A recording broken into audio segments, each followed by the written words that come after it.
420 MSP, Harry here, back with Jim Rimke out of Chicago Point of Sale Remarketing Group. So, Jim, how you doing, man? You staying healthy?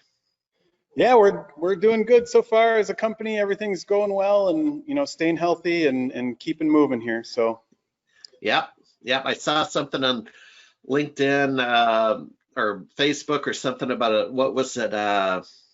Einstein's theory of relativity, that something that's in motion tends to stay in motion. So that's yeah, why it's good to just keep plugging away, man, and not shut down. yeah, Um, there you go.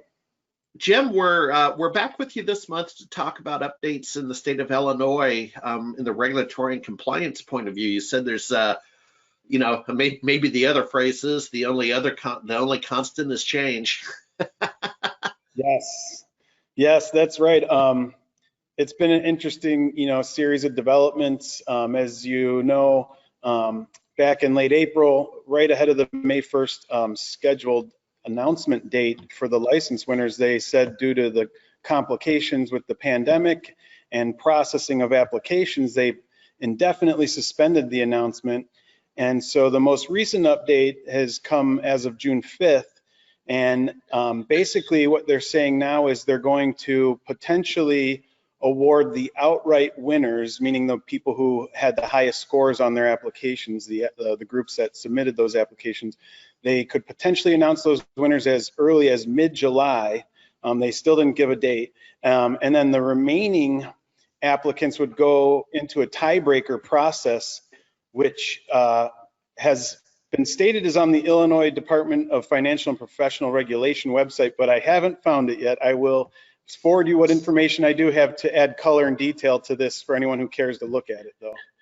Yeah, that's yeah, boy, they're kind of creating, for lack of a better word, it sounds like a little chaos. I mean, I don't have reason to believe they're, professionally incompetent or anything. It's just the times we're in, right? It's very chaotic Yeah, times. yeah, I think I don't like to use this this phrase very often, but it is somewhat of a perfect storm, and so it's just a sign of, I think, a sign of the times, and just just kind of a part of the industry in general, where every state's kind of doing everything a little differently, and this is just how things are unfolding here. So yeah, those tiebreakers, they said the earliest announcement date possible for them would be maybe mid to late August, but again, no specific date. So this could all change again. Yeah, yeah, and we'll check in next month and see if this in fact came true. On the scoring, one question this month for you on the scoring. Do they take into account like veteran owned or women owned or minority owned? Is that part of Yeah. the scoring? Okay. Yeah, so the whole program is built around a social equity piece, which gives applicants that qualify for social equity an additional 50 points on their application.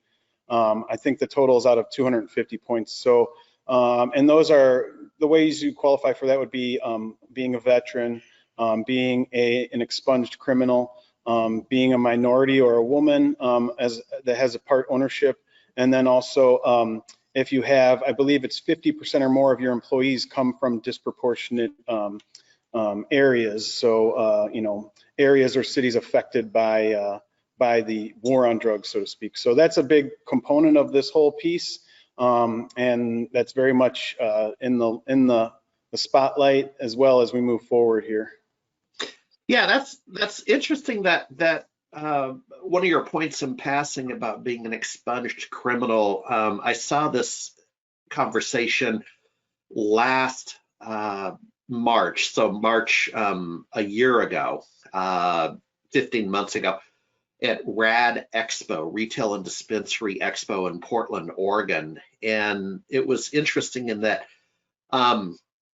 the debate in a room went back and forth because, to be honest, I think if you're an expunged criminal, you should have the right to apply for the license, okay? And I understand they've kind of connected the dots, but I'm not sure I would reward with extra points to this individual, right? I think it's a benefit that they can apply at all. we don't have to get political, but that's just my gut reaction. No, yeah, I understand. And, each state is kind of approaching this differently. Illinois went, kind of was, I think they were more aggressive with that social equity piece. Again, one of the links I'll send you has a little bit more definitive answers on what that means exactly. But yeah, there's all sorts of different perspectives on this for sure. So. Yeah, no kidding. Well, I'll tell you what, enjoy the 4th of July, and we're going to talk to you shortly thereafter and get an update on that mid-July hopeful announcement.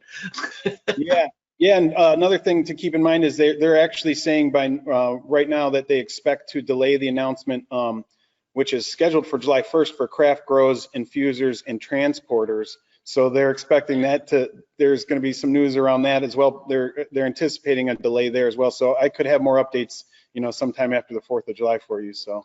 All righty. Appreciate it. Take care, Jim. All right. Thank you. Yes. Always enjoy it. Thank you, Harry. Have a good day.